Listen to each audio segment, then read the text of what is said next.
Gentlemen,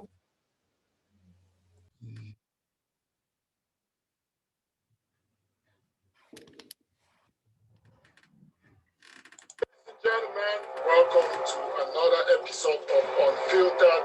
I'm Chebs McFarlane. As much as we share each other's perspectives, we have the opportunity to learn from one another. Our stories are powerful and needed for the world. It took a pandemic like this for us to think. I have focused on using my art as a tool. Because the opportunities are vast. We have a crucial moment on which to engage in that study right now. I'm your host here, Chebs McFarlane. Welcome to Unfiltered. Let's get started.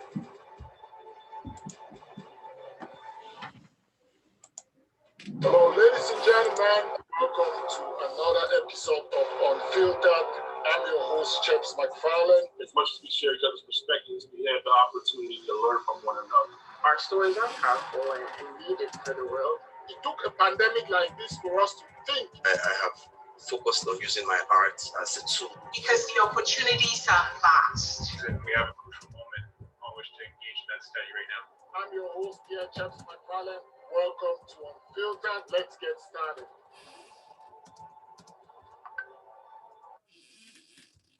Hello, ladies and gentlemen. Welcome to another episode of Unfiltered. I'm your host, Chebs McFarlane. As much as we share each other's perspectives, we have the opportunity to learn from one another. Our stories are powerful and needed for the world. It took a pandemic like this for us to think. I have focused on using my art as a tool. Because the opportunities are vast. We have a crucial moment on which to engage in that study right now. I'm your host here, Chebs McFarlane. Welcome to Unfiltered. Let's get started.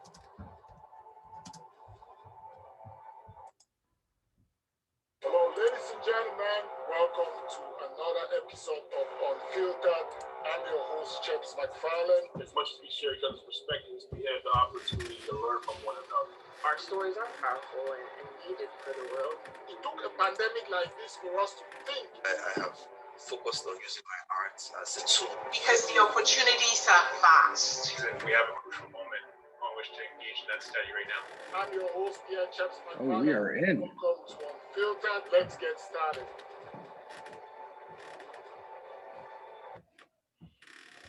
Hello, ladies and gentlemen. Welcome to another episode of Unfiltered. I'm your host, Chebs McFarlane. As much as we share each other's perspectives, we have the opportunity to learn from one another. Our stories are powerful and needed for the world. It took a pandemic like this for us to think. I have focused on using my art as a tool. Because the opportunities are vast. We have a crucial moment on which to engage in that study right now. I'm your host here, Chebs McFarlane. Welcome to Unfiltered. Let's get started.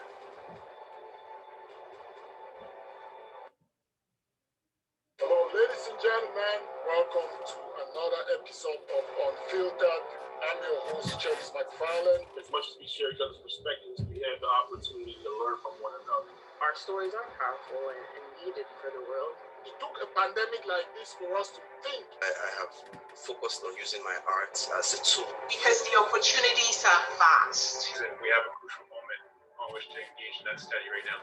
I'm your host here, Chebs McFarlane. Welcome to Unfiltered. Let's get started.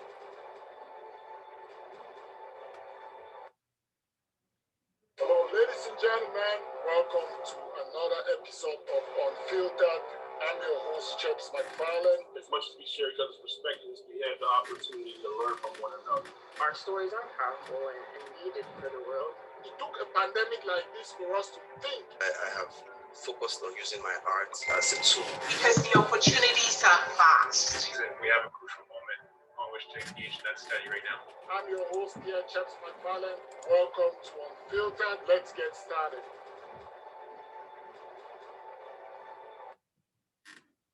Hello, ladies and gentlemen. Welcome to another episode of Unfiltered. I'm your host, Chebs McFarlane. As much as we share each other's perspectives, we have the opportunity to learn from one another. Our stories are powerful and needed for the world. It took a pandemic like this for us to think. I have focused on using my art as a tool. Because the opportunities are vast. We have a crucial moment on which to engage in that study right now. I'm your host here, Chebs McFarlane. Welcome to Unfiltered. Let's get started.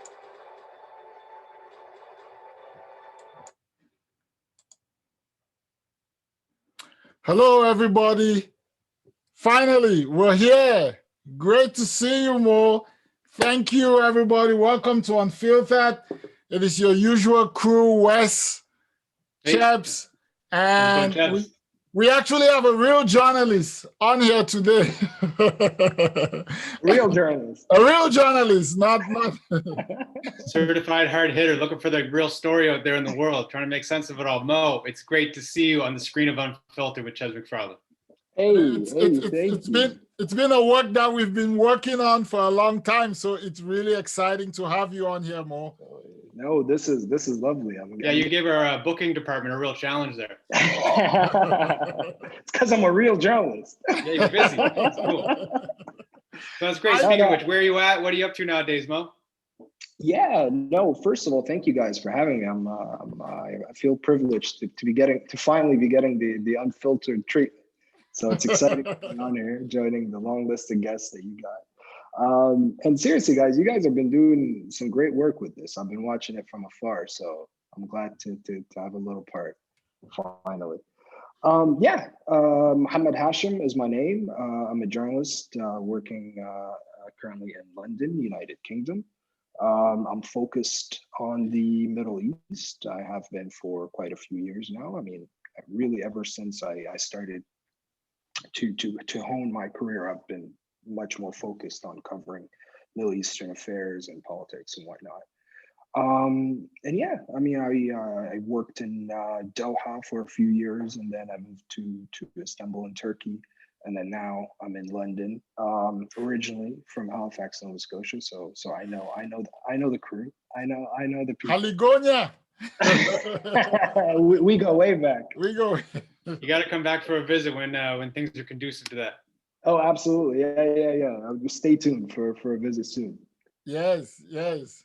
That's great. We'll be doing this live. We'll be doing this actually like on a round table or something. Exactly, in Parade Square, and then whoever's passing by can just unfiltered live in person, in the flesh, unfiltered in the flesh. How would we call it that? Exactly. Unfiltered in the flesh. I like that.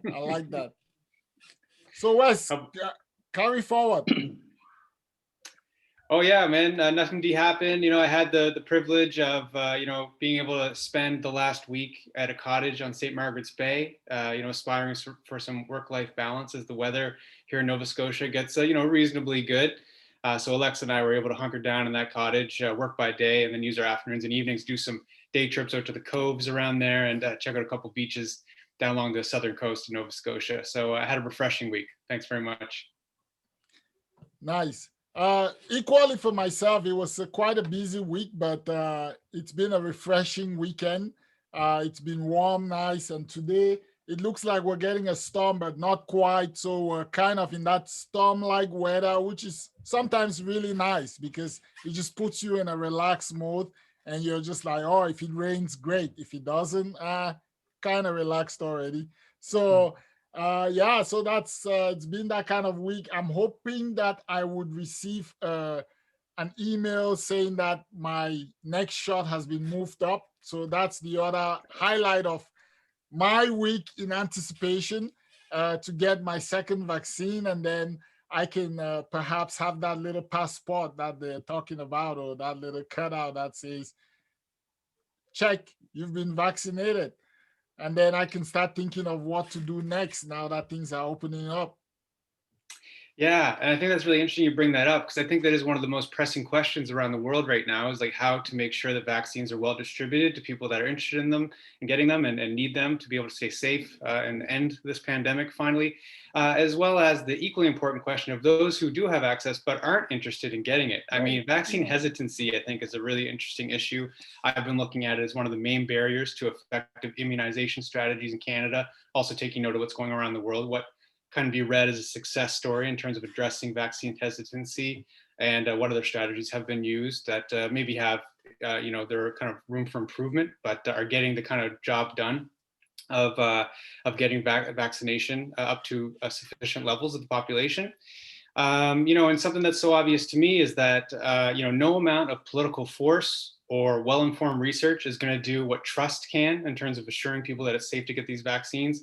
And so the real question to me right now is how to increase public trust in the immunization effort around the world. Yeah, that's pretty valid. I mean, also I think tackling misinformation as well, because there's just so many conflicting, not just reports, but just people uh, picking out different things and sharing it online, and then people saying like, I remember I saw this post of someone was saying, this is the guy who invented the mRNA, and look what they're saying. You shouldn't take the vaccine right away. You should wait. Blah blah blah.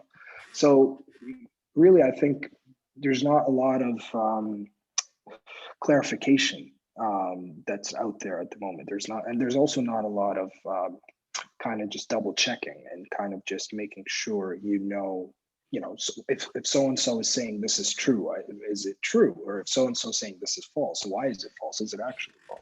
So yeah, I think also just backing up what you're saying, Wes, it's there's also a lot of misinformation, and there I think what needs to happen is a collective way to kind of just navigate your way through.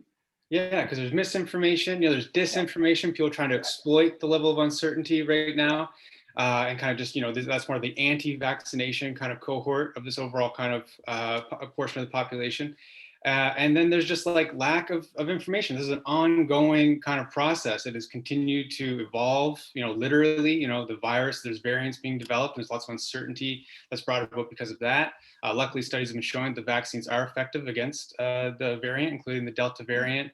But this lack of certainty, because usually, it's just the types of decisions or services that are provided, goods that are provided regularly are kind of like sold with this kind of assurance of like, this is what you're getting, this is what you're paying for. But a vaccine as a public good is just so much more complex, especially these vaccines that were approved on expedited timelines just to kind of get them out and to address the COVID-19 pandemic.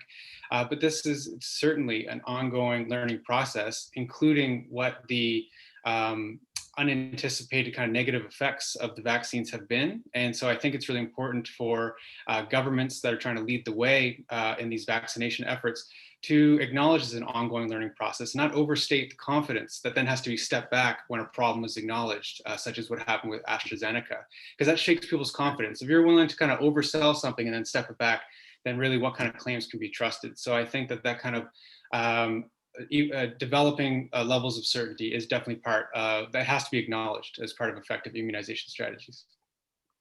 Absolutely. Yeah, you guys are absolutely right, and it's fascinating to just watch all of the different nuance that is involved with whether it's rolling a vaccine, nationwide or globally in the midst of a pandemic, and then dealing with government information campaign to support that versus pushback from citizens, citizen groups, whether they be legitimate or not, like the pushbacks that might come from sort of the anti-vax people versus legitimate pushback that might come from stakeholders that are just calling out one or two inconsistencies or things that don't make sense in the way that the operations are being carried out. So, we talk about disinformation and misinformation, but the question always falls in who has to sort this all out for sort of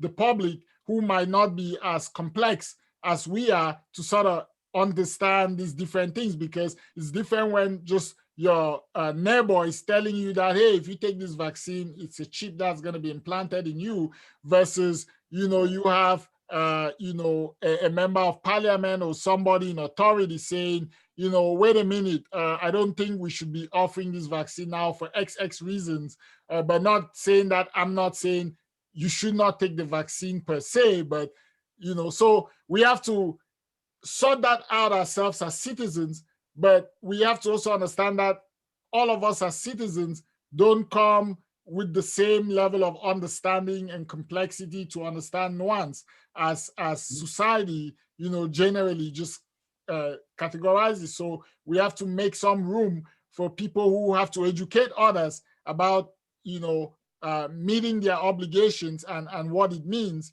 and then also dealing with the people who are just outright spoilers.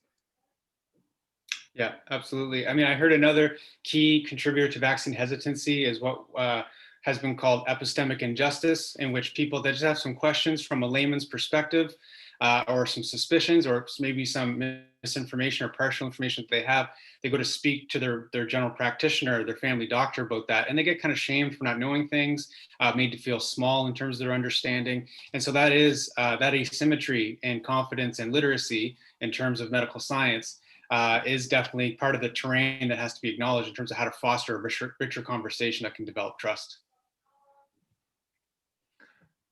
Absolutely. I'm curious. Sorry if I may jump in, Yes. Chebs. I'm curious to know how you guys have been navigating this from your side. I mean, how have you been tackling these various issues in terms of dealing anti-vaxxers, or in terms of just dealing with vaccine disinformation or misinformation, and just kind of taking it day by day? I mean, what has been your perspective?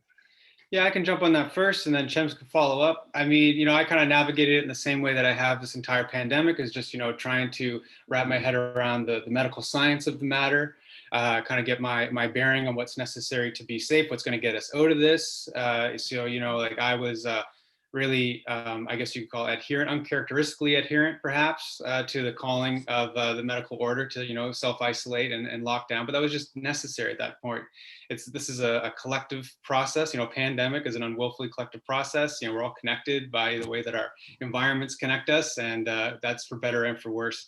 And so I tried to do my part with that, and I take the same approach with the vaccine. I mean, I do have my own kind of like lack of full understanding about what goes into the process of developing these vaccines and who really holds the power in those processes, and knowing that large pharmaceutical companies do hold a lot of sway in terms of developing vaccines and what gets approved, especially on an expedited timeline. There's a trust. I did feel that trust issue, but I kind of weighed my options, and once again wanted to play my part in getting us all out of this. And so I got my vaccine without any hesitancy, just signed up as soon as I was able to. And I continue to kind of track, what's the developing understandings of these vaccines, and also just try to engage in that debate where, of course, we all want to kind of, put our selfies up there, hey, I got vaccinated, and hey, I'm doing my part and stuff like that. But I think we need to, along with that celebration of this vaccine even being available and the end of this pandemic being somewhat in sight, of course, there's going to be a new normal that's going to be laid out in front of us. And I don't know exactly what to expect from that. I really want to be part of those tougher conversations that are winning people over, identifying what those barriers to the trust that's necessary to participate in these collective processes together are, and really, do my own part as well as try to facilitate those deeper conversations. Yeah, it's that's a good question, and a good one from a journalist. That's why you have to be careful when you have a journalist on, because they might ask you more questions than you ask them. No, actually, there's been Wes has said it all, really, because we're in Canada, and it's almost been, I don't want to say an exact uniform response, but for the most part, Canada has kind of been responding in the same light. Yes, of course, here and there we have people who have pushed back, whether it's people who are anti-mask or simply people who are just anti-lockdowns. And what I found interesting is that there actually are some people who are opposed to the lockdowns, but not necessarily opposed to masking or vaccinating. It's just they're tired and frustrated with the restrictions. And so it's sort of a different thing, but often we just conflate and hit everybody into the same category. So if you're anti-lockdown, but you embrace the vaccine and mask, we put you in the same category as people who are anti-mask or people who are anti-vaccine because it's easy, right? So those are some of the nuances that I think have not really been focused on, and for good reason. People are focusing on safety. They want everybody to be safe first before we deal with, sort of the peripheral nuances that might come up in these things. But, it's interesting also that increasingly in North America and the West, we're also at the parallel talking about democracy and democratic institutions and the threat to democracy. So it will be interesting to hear your views on this, but interesting to see how at some point we evaluate how the pandemic affected democracy, and democratic tendencies, right? And whether there was this impetus to move towards some limited authoritarian features to deal with this versus whether this caused a lot of people to move towards sort of authoritarianism as their own approach, or as a way of dealing with the pandemic, but using it as a facade of governance. There's a lot to sort of unpack with all of this. Yeah, I mean, that's the interesting thing about a state of emergency is that it is a legitimate authoritarian moment within democratic society. Of course, my focus is mostly on Canada and the United States. And so, a state of emergency is an acknowledgement that decisive moves need to be made and the regular processes cannot be, followed in order to address this, imminent threat. And so it is kind of set out for a certain period of time with some checks and balances still in place. But that is such an interesting thing, especially with the pandemic. A state of emergency is an acute point of legitimate authoritarian rule, but in a pandemic that is so personal and dependent on people's activity, it is a collective, also a kind of it needs to be seen as a collaborative process. It can't just be driven from the top and by command and control. It needs to be developed, just like Chebs and I spoke about in the first time I made an appearance on Unfiltered, is that tools are better than rules. If a bunch of rules are there and they don't make sense, people are going to push back against those rules, or they're not even going to be feasible for people to follow based on their everyday needs. And so developing tools collaboratively that allow people and inform people on the importance of proper conduct in a pandemic, it requires so much more than an authoritarian approach. What's your experience? I think there's going to be pushback. There's going to be pushback regardless. I mean, this is such uncharted territory. So, and we've seen it over the past year or so, that there's been strong pushback, and pushback doesn't necessarily have to be people defying, curfews or lockdowns. It could be something as simple as people refusing to wear a mask. Whether they're on the subway or at a restaurant or in the mall or whatever. It's just this is their protest. This is them saying that, the government is grabbing too much or taking too much control. I'm gonna say no and draw the red line, and that was their argument. It falls down to really how you view it. I mean, I guess a person refusing to wear a mask could see it that this is the government trying to take control of his life or her life. So I think that because this is such uncharted territory, you're gonna see pushback. But because I don't know, because it hasn't been, I guess, legislated. I mean, we haven't really been, not our generation or a generation before us has ever seen themselves in a position on such a global scale. I don't know in terms of history what it was like during the last pandemic 100 years ago or so. So I can't speak to that, but I think this is just uncharted territory for pretty much everyone that's alive. And so I don't think it's gotten the chance to really to go through legislative processes and to be actually argued whether there is authoritarianism involved or this is just the government taking care of its people. But yeah, there's just a lot to unpack. But in terms of pushback, yeah, obviously there's pushback left, right, and center. Yeah, and again, Chebs and I have spoken about this as the COVID-19 stress test, that really exposes a lot of the pre-existing weaknesses within our society, broadly construed. And so a lot of those frustrations were already there. And now that there is this need to act collectively and this need to adhere to these stringent rules, the lack of adherence among the public, or the lack of faith in that top-down kind of planning and approach to problem solving, the lack of trust in that is being exposed as well. So these are a lot of pre-existing problems that were already there before COVID-19 was a thing. And now they're especially important because of the pandemic that's playing out and the interest in bringing it to an end. It is just so interesting to think about about this as uncharted territory. I mean, we've been within these conditions for over a year. Of course, they've been shifting in certain ways, and every point along the way has been an unknown one and full of uncertainty, characterized by uncertainty.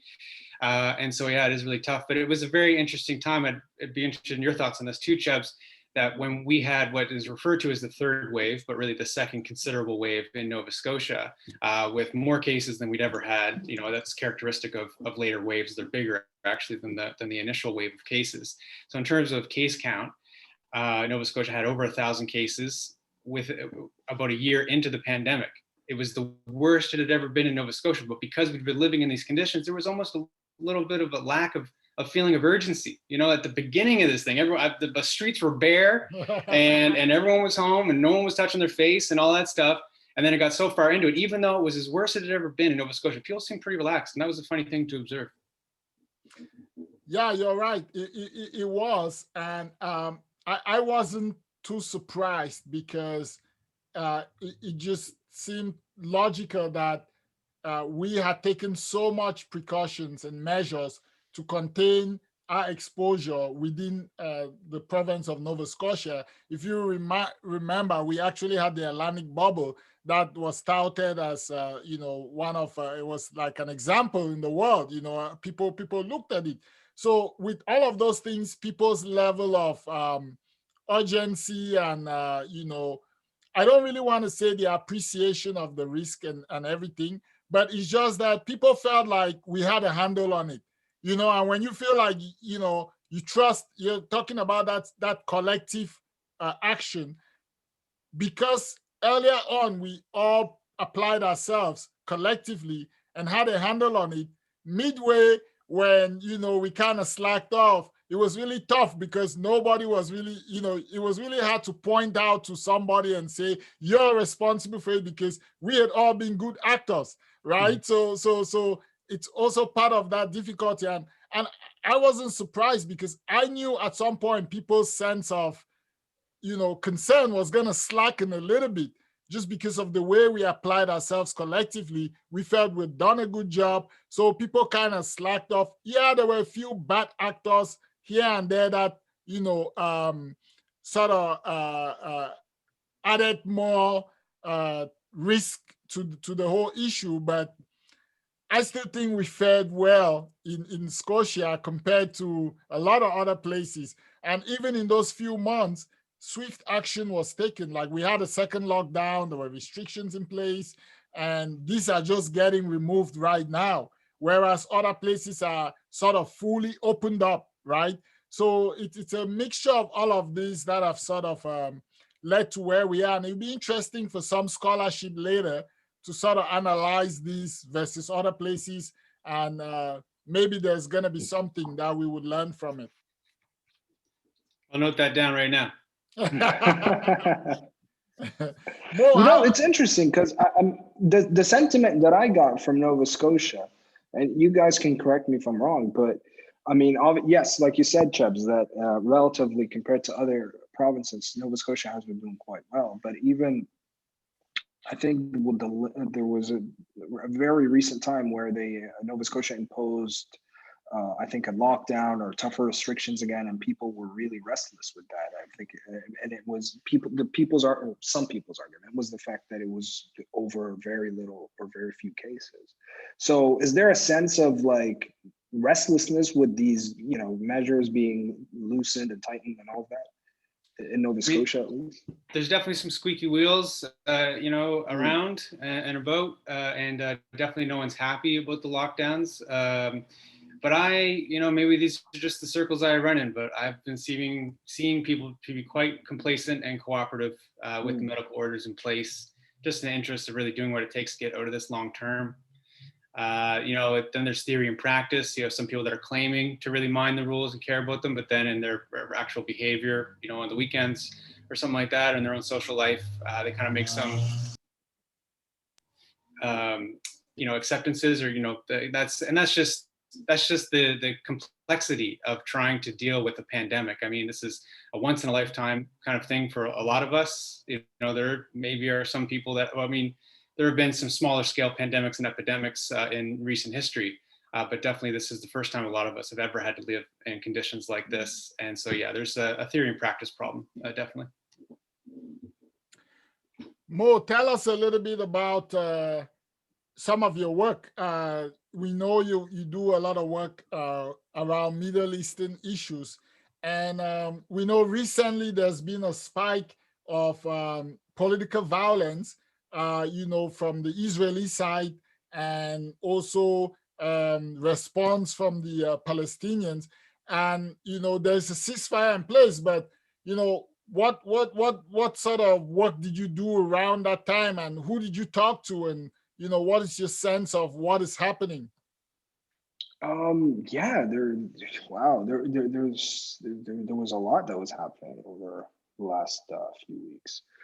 Um, I think you guys have seen it. It's like you said, there was an issue. What started this whole scenario of the violence was there's a neighborhood in East Jerusalem, occupied East Jerusalem, called Sheikh Jarrah. And that neighborhood is being or faced, Palestinian residents in that neighborhood are being faced with the threat of eviction, forcible eviction, to make way for Israeli settlers. Now, the residents are refusing to frame this as a real estate or a private dispute, which is the Israeli narrative and has been for decades. And they wanted to view it as forcible expulsion, that they're being forcibly expelled from their homes, and they have a valid claim. And the Israeli narrative pretty much was just that no, this is a real estate dispute. This is a private issue. This is not a political issue. And there was a big campaign, Save Sheikh Jarrah, that was trending on social media, and then things kind of just escalated from there. Palestinians started protesting in favor of the Palestinian families to kind of just stop these forced evictions. And then there was a raid at Al-Aqsa Mosque during Ramadan when people were praying by Israeli forces. And then just protests picked up, and then there was multiple raids on Al-Aqsa Mosque, and then Hamas fired rockets. Obviously, the Israeli military responded.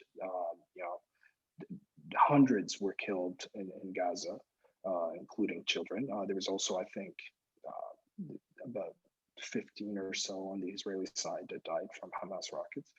I could be more. I don't want to quote that as a direct number. But yeah, it was just a lot of violence. Now things have picked up again. This time in the West Bank, in the occupied West Bank. So Palestinians are actually protesting against the Palestinian Authority right now. They're protesting against the Palestinian president, Mahmoud Abbas. There was a Palestinian activist. His name was Nazar Banat. He was very outspoken, very anti-PA, very outspoken against Mahmoud Abbas, the Palestinian president. And he was picked up by PA security forces. And his family said that he was beaten during the raid, and he died several hours later while he was in custody. And so there was definitely a lot of anger that's being directed at the PA right now, and at the Palestinian president Abbas. There's some protests, and we've seen the PA security forces kind of just trying to crush or repress these demonstrations. So yeah, there's definitely a lot that's been going on in terms of Israel-Palestine, but now just Palestine itself. In terms of what I did and who I spoke to, I mean, we've done quite. It was basically our main story for the extended period that it went on. I mean, it still is. It's such a hot topic. I don't think it's going to go away anytime soon. One of the most interesting regions in the world, absolutely. And it's great that there's brilliant minds like yourself looking into the story there. I was wondering if you had any insights that you could share with us and our viewers about how vaccine rollout is going in Palestine specifically. Israel is pointed to as a vaccination rollout champion, rolling out their vaccine passport program as well to make sure that people are incentivized to get the vaccine. I was wondering how that's playing out in Palestine specifically. Well, Israel was actually quite heavily criticized and condemned for. I mean, it was obviously championed for being a role model in terms of its vaccine rollout, but at the same time, vaccines weren't given to the Palestinian side till much later.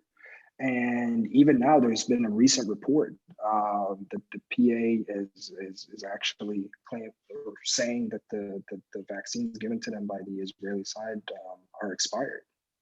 And so there's like this big issue on the side now. I mean, this, but yeah, like Israel was heavily criticized. People championed it for being, I think, the trailblazer in terms of the vaccine rollout, but vaccines didn't get to the Palestinian side till much later, and it wasn't quick enough, and the quantities weren't definitely not keeping up with the demand. And then, like I said, there's been this recent report from the PA that some of these vaccines were actually expired, but then the Israeli side has refuted that. But again. And it is deemed to be the responsibility of the Israeli state to provide vaccines in West Bank and Gaza? Yeah? Okay, I wasn't sure on that. Thanks very much. I mean, well, you have one side that's, that's the occupied, and then you have the side that's the occupier, so. Yeah. So I guess it's interesting because as that conflict was escalating there, it was reminding me of the backdrop of another conflict that I am very connected to in the Cameroons. And these are just two of many sort of conflicts that are going on around the world. And then the pandemic has sort of exacerbated the humanitarian situation around these conflict areas. So I was just wondering, to get your perspective, do you think the global powers, there was just a recent meeting of the G7, the UN General Assembly just met. They took some resolutions with respect to Myanmar and the coup and the military regime and what they're doing there. As a journalist, what is your perspective on international bodies that are supposed to sort of work at alleviating, the humanitarian crisis around conflict? And what do you think they've done better during this pandemic in terms of managing conflicts vis-a-vis the pandemic, or do you think it's just been kind of the same, or maybe it's been worse? What's your perspective on it? Well, I mean, I guess my perspective is to really just keep up with the data. I mean, I would look for who is responsible for what, and then I would just follow up on that. So if there's a particular body that's responsible for distributing vaccines to an entity or a country or a particular destination, and maybe they're not following up with that, or they're not upkeeping with their quota or task or responsibility, then I guess my role would be to kind of question that, or to shine a light on that. But in terms of me really having an opinion, not really. No, there's no opinion. None. Just making sure that things are going to speed, really. Okay. Well, I mean, and I get it. I totally understand, from a professional point of view. And it's a little bit of, I have a lot of opinions. I'm not a journalist, so I can have opinions. But I was curious. The show. He can't bring his opinion to work, so he had to create the show so he get his opinion out there. That's right. It's an effective outlet. It is an effective outlet. And ladies and gentlemen, viewers, we're going to be playing a really interesting game, and it's going to be good for you to watch and maybe see how we test our geography skills. But, while we have more here, I kind of want to ask him, I feel like journalists have certain insights, to things so I'm just trying to pass out, if there are some insights about, but the reason I asked you that question was because I was shocked to find out that something like the responsibility to protect, which we tout all the time, we talk about it as a core democratic principle, that the United Nations General Assembly hadn't even adopted that as a core principle until recently, right? But that was something that came up from as far back as when Bill Clinton was still in office. So thinking about all of the violence around the world, political violence and all of that, and then just seeing that it is just recently that they're adopting such a core principle as responsibility to protect. It just makes me feel like I kind of was lost. I don't even know if I have the words to explain how I felt about it. So, I mean, there's that, but then there's also I guess, disappointment or outrage, however you want to see it, of vaccines not being rolled out quick enough to lesser developed countries around the world. Right. It seems that the ones who are leading the rollout are it's either Western nations or very, very few others around the world, but the majority is still kind of behind. And that's something that that can sometimes get overshadowed in the news cycle as well. Yeah, a little bit of information that I heard on a podcast that I was enjoying earlier today is that 75% of the administered vaccines around the world have been in 10 countries alone. So that needs to be much more further spread if this is going to be a global solution. Exactly. Right. Yeah, exactly. And we're now instituting a vaccine passport. So think about it. There's more than 200 countries in the world. We have 10 that have done the bulk of the vaccinations, and we're going to institute a passport, irrespective of all kinds of considerations that might require people traveling back and forth. So it's something that I think we should explore more. We need to. It's so serious, because that is going to sow chaos and deepen divisions, both internationally and domestically. These, privileges given to people that have been fully vaccinated as some sort of incentivization program is so short-sighted, because it sidesteps those tougher conversations that build the trust necessary to get people that are hesitant to get vaccinated. And so those are the conversations that need to happen. This vaccine passport idea, it's both a natural emergence sort of this, but a very scary part of it, actually, a very scary part of this new normal we're entering into. And hopefully we're going to have more come back to participate in these conversations. And, hopefully, I'm sure in your work, you're going to come across a lot of data, although you might not be working directly on this issue, but around how the pandemic is naturally influencing and impacting other issues. So I think there's going to be a lot of conversations to be had at the very end of this, at least in the Western world, because, it seems our timeline for the end of the pandemic is the global timeline, right? So we say here like, when we vaccinate 75% of our population and we reach that herd immunity, we've reached the other side of the tunnel.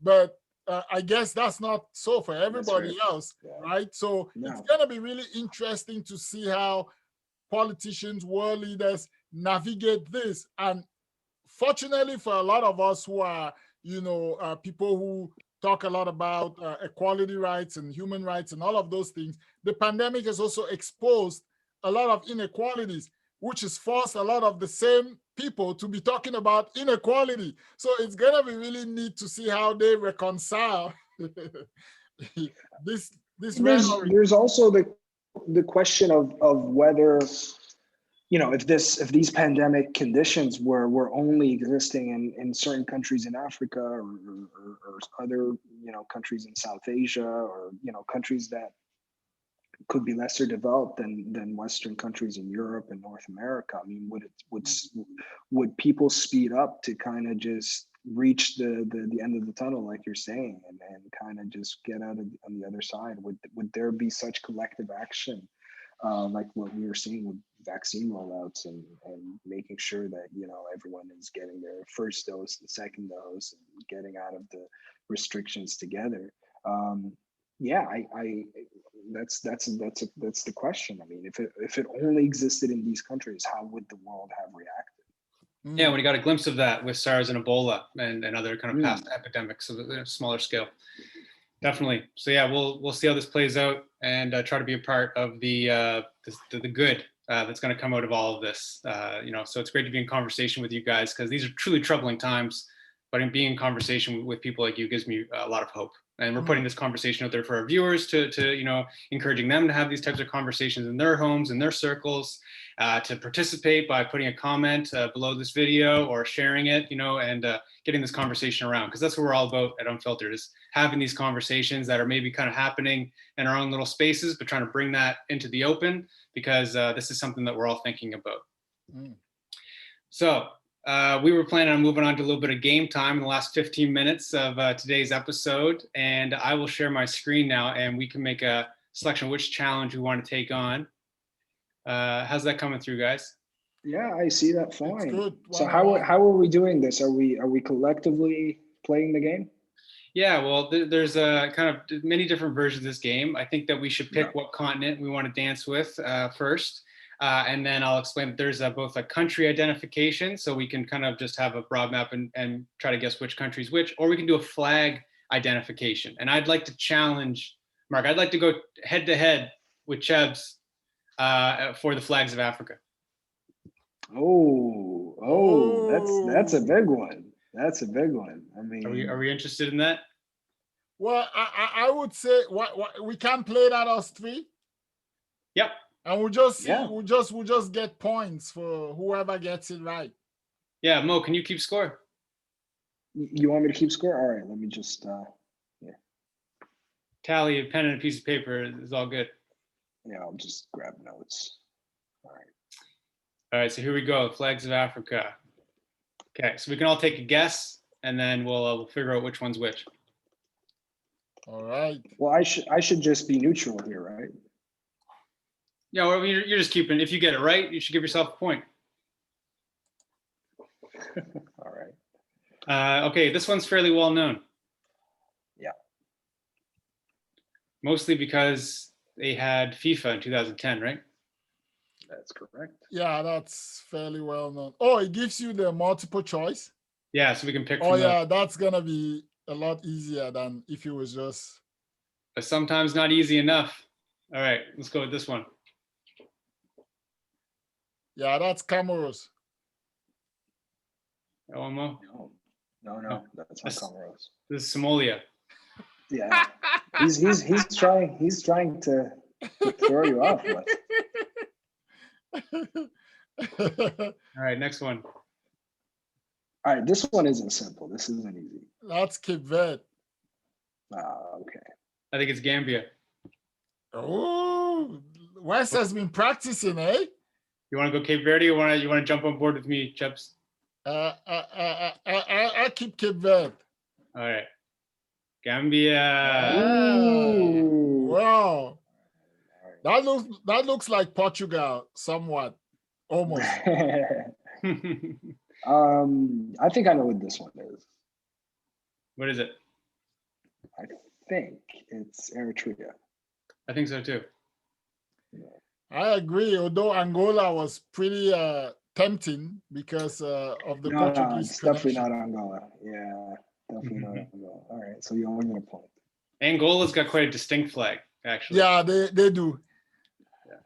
Oh, this I know. Pretty distinct too. I don't know what animal. We have to guess what animal that is, and then we can guess which flag. No, it'll be hard to guess the animal. I think that's like a lynx. Yeah, it could be. Or it could be like a bird or something like that. I think it's either Zimbabwe or Zambia, and both of them are a choice. So I'm going to go with Zambia. Okay. No, I would say Zimbabwe. Mo had it. Give yourself a point, Mo. Oh, that's distinct. That's Guinea. Guinea? Oh, Senegal. Senegal. Oh, yeah. Who got that point? Yeah, no, so that was West. So that's zero. That's zero all around. All right. Okay. That's Mali or Guinea. It's not Cameroon, it's not Senegal. Yeah, it's Mali or Guinea. I would go Mali. Yeah, I think Mali has the red stripe on the right, though. Maybe it is Mali. I could be wrong. We're gonna go with Guinea, or we want to go with Mali?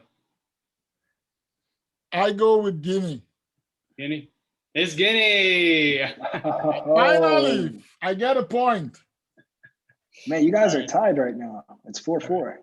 Here's your next one, Chebs. I think that should be like either it's kind of like South Sudan, maybe. Mauritania, I think it's a different flag. Cape Verde, I'll say Cape Verde or South Sudan. It's not Central African Republic. No. I don't think it's South Sudan. I think it's Cape Verde. I want to say Mauritania, but I'm not 100%. You're right. I feel like it could be, but I thought Mauritania had blue in their flag. Something is telling me they had some blue there, but yeah, we're getting into the flags that have the Eastern Star on them, which are the African countries of the Islamic Association, and so that's kind of a indicator that tunes me in sometimes to which region in the continent we're working with. I think this is Mauritania. I'd say yes because of your last comments, but there, look, we both got it. There we go. All right, here's this one. Ooh. Oh, I know what this one is. So yeah, that's definitely Madagascar. I'll go with Madagascar too. We all go with Madagascar? Yeah. Yeah, it's definitely Madagascar. Bam. Now we got some more colors. I'd say that's either like Mauritius or Mozambique. It's definitely not Gabon. No? All right. I think it is Gabon, but we'll go with Mozambique. We'll see. Maybe you think? Well, no, then. Oh! Mauritius. I said Mauritius. Damn. Did anyone get a point for that one? I don't, because I said Mauritius or Mozambique. Yeah, I put my money on Gabon. Okay. No, I'm lost on this one. I'd say that's like either it's that's definitely not Chad. It's either Benin or Guinea-Bissau. I think it's Benin. You think? I'd agree that probably Benin. You on board, Mo? Chad? Good. Okay. Never mind. Oh, Benin. Sorry. I thought you were just kind of like, go for it. All right. We got the point. That's definitely Rwanda or Congo. I'd agree with Rwanda. Yeah. Good with that one, Mo? Togo. Actually, you know what? It could be Rwanda. I think it's Rwanda. I remember Rwanda's flag because of the sun. Yeah, and the blue on the top. Man, you guys are still tied. I mean, you need to find a way to break this tie. Yeah. I'm gonna go with Guinea-Bissau on this one. Yeah, that would either be Guinea-Bissau or Comoros. So I'd say Guinea-Bissau. We're still neck and neck. Wow. Now, you have first dibs on this one, Chebs. Huh? You have first dibs. It's either Lesotho or Cape Verde. I'll go Cape Verde. I'm gonna say Cape Verde as well. Or, you know what? I'm trying to remember my little tips that I have from all my review and stuff like that. Is there any chance this is Republic of Congo? No. No? Okay, let's go with Cape Verde then. Oh! See, I just drew that out. I got him to say it. And that wasn't a trick, Wes. I truly did not know if it was. I thought Congo stood up vertically, not diagonally. No, I think the funny thing about Cape Verde is that there's no green in its flag. And that's the funny thing. You wouldn't have thought, right? I mean, I think of Verde Spanish for green. Okay. I'm going to say Niger on this one. I would say Uganda. Wow. Ah. There we Go go. ahead. I'm Wes pulling ahead. someone's in the lead finally. Oh, this proud flag couldn't be Oh, that's mistaken. easy. Oh, Right? that's easy.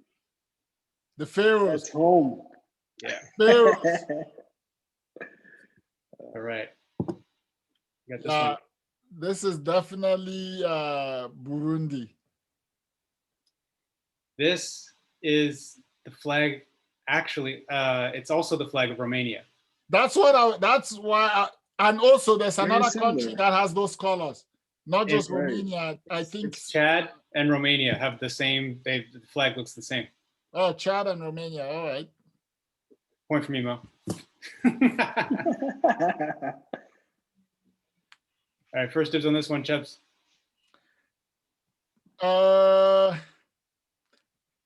Comoros.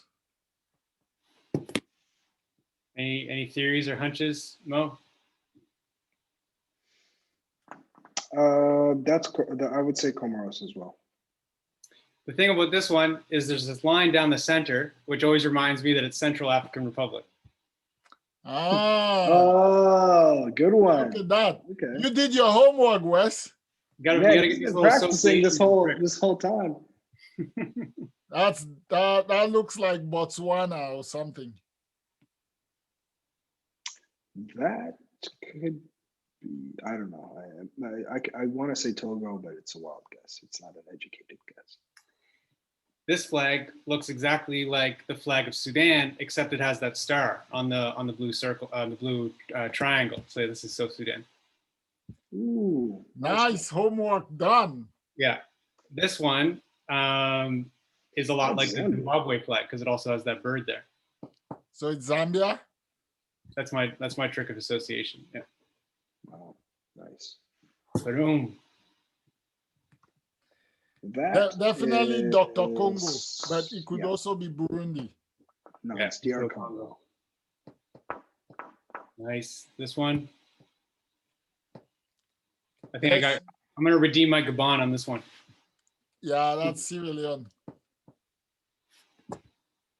Boom. Oh, was it Gabon? It was It Gabon. is. Yeah.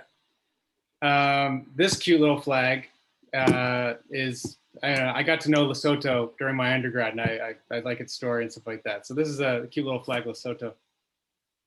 Lesotho. Okay, now we're getting into the islands. And so sometimes when there's a bunch of stars on the flag, that's like how many islands there are. So I think this one's an island name. That's Comoros. That's Comoros. Boom. It is Named it. Comoros, Boom. yeah. Nice.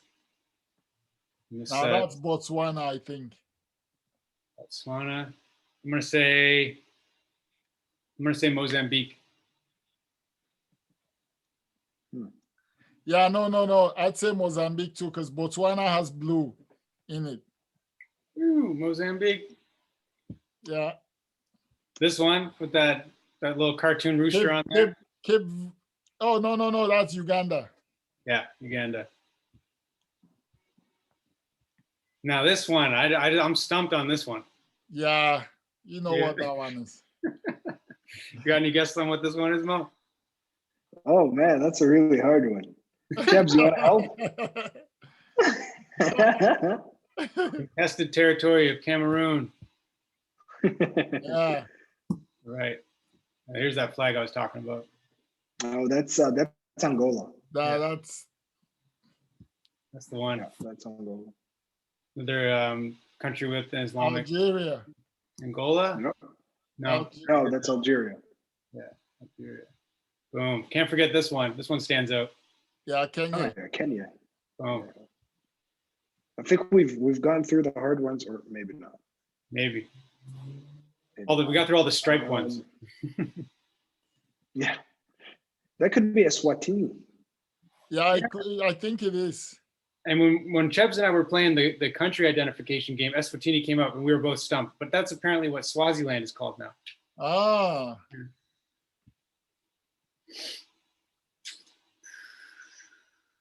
Tanzania? Yeah. Bam. Black Star. Ghana. Ghana? Yeah. No. Mm, Djibouti? Djibouti. Djibouti. Djibouti. Another Yeah, sun. that's Where's right. that? Looks like Namibia. Yeah. Or it could be Yeah, I don't know. Equatorial Guinea, I think. Yeah, I feel like it could be one of those two. Top two. Namibia.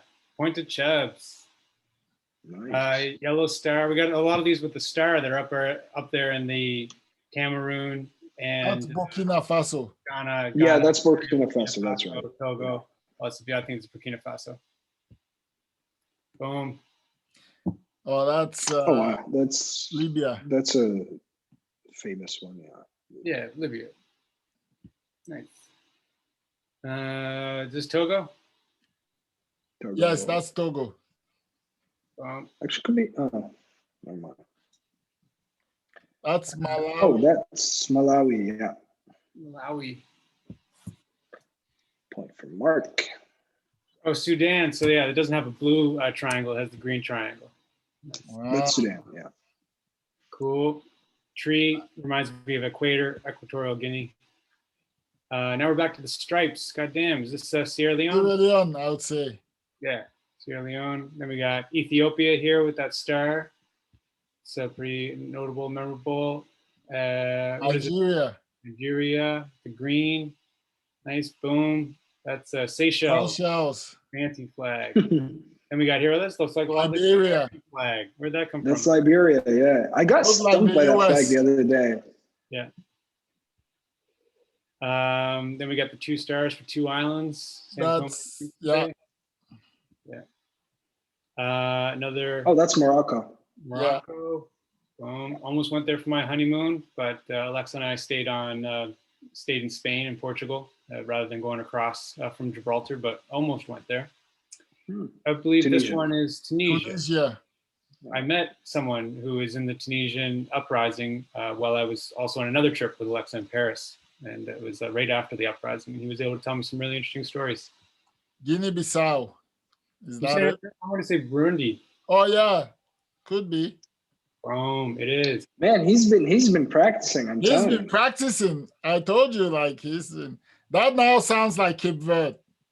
Yeah, and let's see, no green. There's not really any kind of cues, but that's how flags are, I guess. We got like a maple. That's Ivory Coast. Cote d'Ivoire. Yeah. Yeah. Ivory Coast. That's a past Portuguese colony. French colony, yeah. That's why it's Cape Verde was the Portuguese. Yeah. That's counselor. That's Guinea now, or Mali. Guinea. Mali. Red on the right. Oh yeah. Last one. Botswana. Yeah. All right. So yeah, we didn't do too poorly. No, that's an A grade, I guess. All right, great. Mo, I mean, I can't overstate how great it was to have you join Unfiltered today. And I think this is only the beginning of an ongoing conversation. Thank you, guys. It's been a pleasure. I appreciate that. Yeah, thank you so much. And I know it's late there. It's 9 p.m. there for you, I imagine. So we're so grateful that you took the time. And I'm sure our viewers are blessed to have a real journalist on the show. So, but we look forward to more conversations on a lot of other topics. Yeah, absolutely. And Mo, if you ever have someone that you'd like to have a conversation with that could join us, I mean, this is I'm always talking about collaborative efforts and collective action. And Unfiltered is an organization that embraces that fully. And so if you want to, bring on a guest and have a conversation, or suggest somebody that we could facilitate a conversation with, we'd really appreciate this, because there's lots of conversations to be had out there, and now you're part of the Unfiltered family. Oh, that's a privilege for sure. Yeah, and absolutely responding to your question. Absolutely, yeah. If definitely that comes up, I will make sure to plan that along with you guys. All right. All right, man. Well, before you use your vaccine passport, use your Canadian passport to come back and visit us here. Unfiltered Yes. Flesh, coming to you in season 3. We will do that. We will do that. I look forward to it. We will do that very soon. All right, sounds good. All right. All the best, Mo. Thank you, Nice to guys. see you, Chebs. All right. Have a Take good care. evening, ladies and gentlemen. Have a good evening, Mo and Wes. And we'll talk soon. Peace out, guys. All right.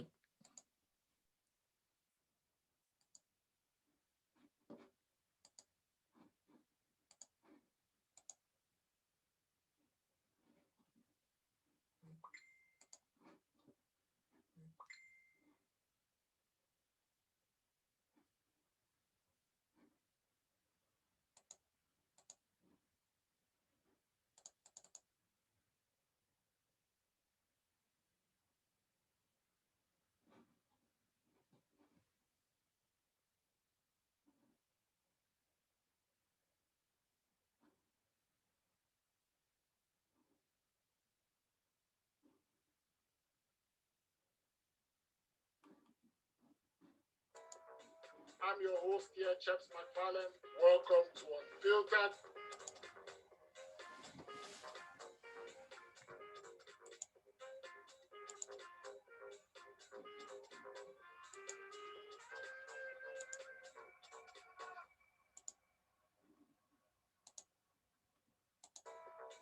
I'm your host here, Chebs McFarlane. Welcome to Unfiltered.